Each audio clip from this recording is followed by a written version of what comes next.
Hello students, I am Dr. Parminder Kaur, Assistant Professor, Department of Economics, BSS College, Bhopal. In my previous lecture, I had discussed about the concept of elasticity, the definitions of elasticity, the various degrees of elasticity of demand and supply. In today's lecture, I'll be discussing various methods of measurement of elasticity. First, we'll be dealing with the methods of measurement of elasticity of demand. There are primarily 4 methods of measurement of elasticity of demand.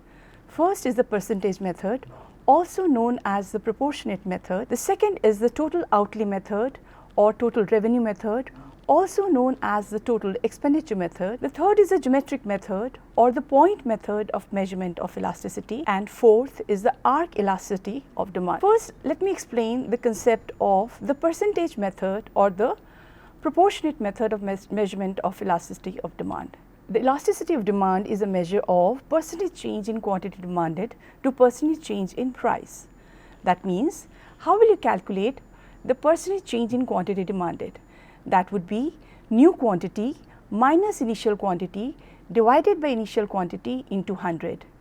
Similarly, we will calculate percentage change in price. The percentage change in price will be calculated by new price, that is P2, minus the initial price P1 divided by the initial price P1 into 100.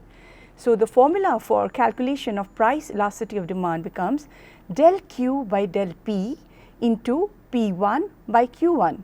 Del Q is the change in quantity demanded, del P is the percent change in price, P1 is the initial price and Q1 is the initial quantity demanded. Now, let me explain this with the help of a numerical example. Let us take two commodities X and Y. Let us take the initial price of commodity X is 6 and the quantity demanded is 10. Similarly, the initial price for commodity Y is 10 and quantity demanded is 12. Now, we also consider the second situation where the price falls and as a result of which the demand increases. Now, let us calculate separately the elasticity of demand for both the commodities X and Y. When we put the values of the change in quantity and the change in price and initial quantity, we get two values of both the commodities X and Y. The elasticity of demand for commodity X is minus 1.2 and the elasticity of demand for commodity Y is minus 3.75. We see that commodity Y's demand is more elastic. The negative sign in the front of elasticity of demand denotes inverse relationship between price and quantity demanded. Let us now discuss the geometric method of measurement of elasticity of demand on a straight line demand curve that touches both the axes X and Y. Let us take in this case the demand curve MN. This demand curve touches the Y axis at point M and X axis at point N.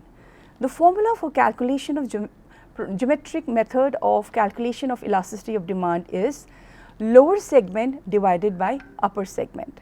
Now, we will try to calculate the elasticity of demand at various points on this straight line demand graph.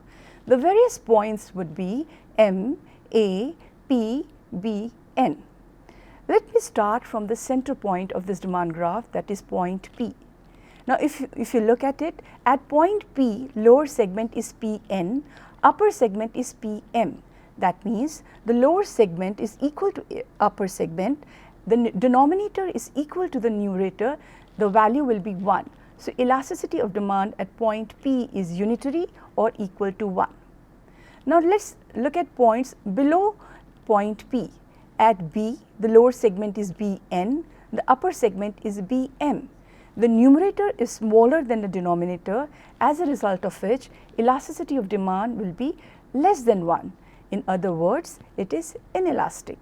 At point N, that is the point where the demand graph is touching the OX axis, the elasticity of demand is 0 because the lower segment is 0.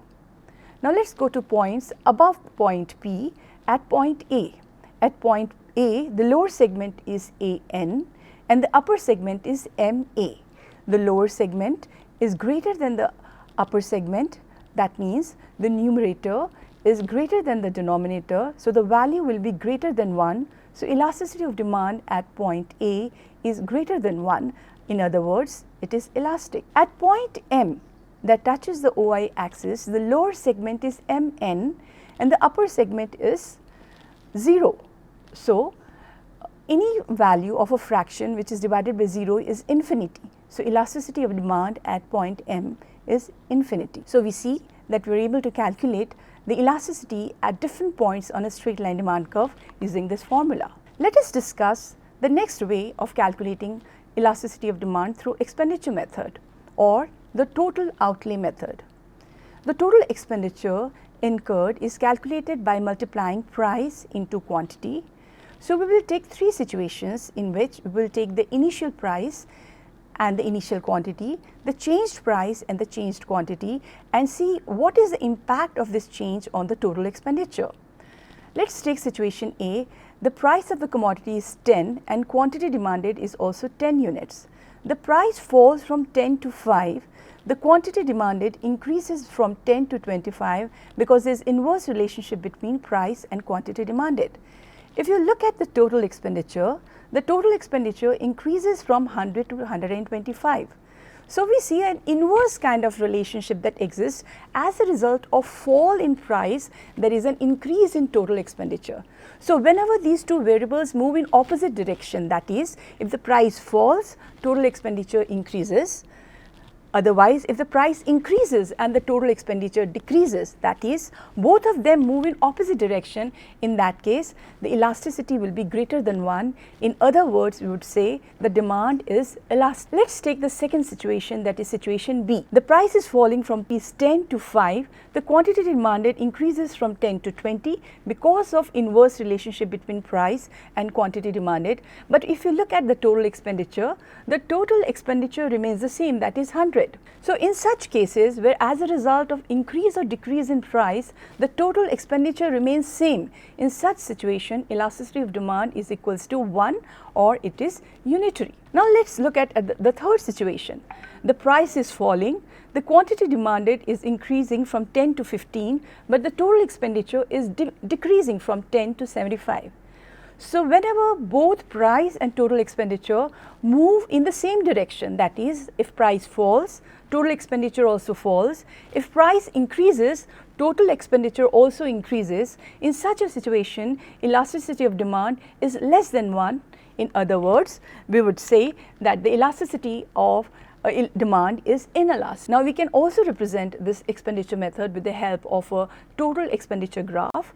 On OX axis we have the total expenditure, on the OY axis we have the price.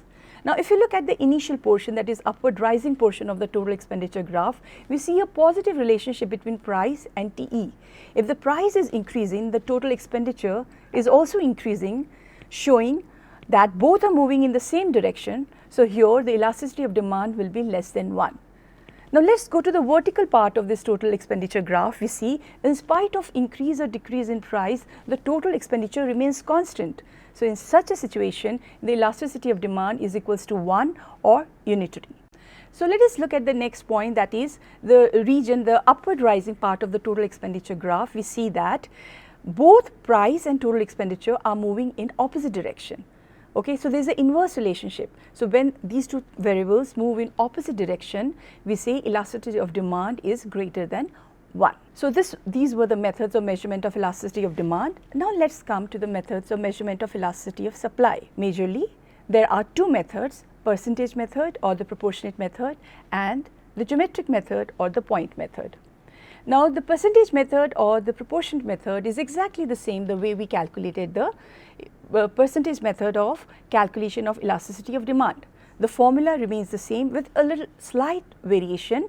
Instead of percentage change in quantity demanded, it becomes percentage change in quantity supplied divided by percentage change in price. Now, let us explain this with the help of a small numerical. Let us take the price of a good falls from rupees 15 to rupees 10 and the supply decreases from 100 to 50 units. Here we see there is a direct relationship between price and quantity supplied according to the law of supply. So, how will we calculate elasticity of supply? The initial quantity is 100, initial price is 15, initial new quantity is 50 and the new price is 10. Putting these values in the formula, we get the value of elasticity of supply is equals to 1.5. This value is greater than 1, therefore, we say that the supply is elastic. Now, let us come to the next method of measurement of elasticity of supply, that is geometric method of measurement of elasticity of supply. Have a look at these 5 supply curves. Now, these supply curves, one for instance S3 passes through the origin, S4 is touching the OX axis, S2 is touching the OX axis, S1 is horizontal and SS is vertical. Now, all these 5 supply curves have different degrees of elasticity. S1 is perfectly elastic supply, S2 is relatively elastic supply, S3 elasticity of supply is equals to unity or 1, then S4 is relatively inelastic and S5 is perfectly inelastic supply. Now, how do we calculate this varying degrees of elasticity of supply? The formula is difference between quantity and intersects on the x-axis divided by difference between quantity and origin. Now, I will try to explain this formula and the way we have calculated it individually with different supply curves. Now, look at this supply curve ST. If you take a point C on the supply curve ST, so the quantity supplied and draw a perpendicular on the OX axis, we see that the supply is equals to OM and the intercept that this supply curve makes on the OX axis is DM. So, the elasticity of supply would be dm upon OM. dm is less than OM, so the numerator is smaller than the denominator. So, in such a case the elasticity of supply will be less than 1. So, if you look at these 3 supply curves of various slopes, but all these 3 supply curves when extended pass through the OX axis. So, the elasticity of supply of all these supply curves passing through the OX axis will be less than 1 irrespective of their slopes. Now, let us look at another supply curve. Let us take the supply curve SD. You take a point C on this supply curve and CM, draw a perpendicular on the OX axis. So, the quantity supplied in this case is OM and the intercept that this supply curve makes on the OX axis is DM. So, how will you calculate elasticity of supply? We will calculate elasticity of supply by dividing DM upon OM. So, the numerator is greater than the denominator. So, the value of this fraction will be greater than the 1 and elasticity of supply will also be greater than 1. So, whenever the supply curve when extended passes through the OY axis, the elasticity of supply is greater than 1 irrespective of the slope of the curve. Now, in this graph, the supply curve is passing through the origin. So, the intercept that this supply curve is making with the OX axis is equal to the quantity supplied. So, in such a situation, elasticity of supply is equals to 1 or unitary. In this case, this is perfectly elastic supply when the supply curve is parallel to the OX axis. Similarly, we can get perfectly inelastic supply when the supply curve is parallel to the OY axis. So, these are various methods of measurement of elasticity of supply. So, today we have discussed different methods of measurement of elasticity of demand and supply. Hope the concept is clear. Thank you.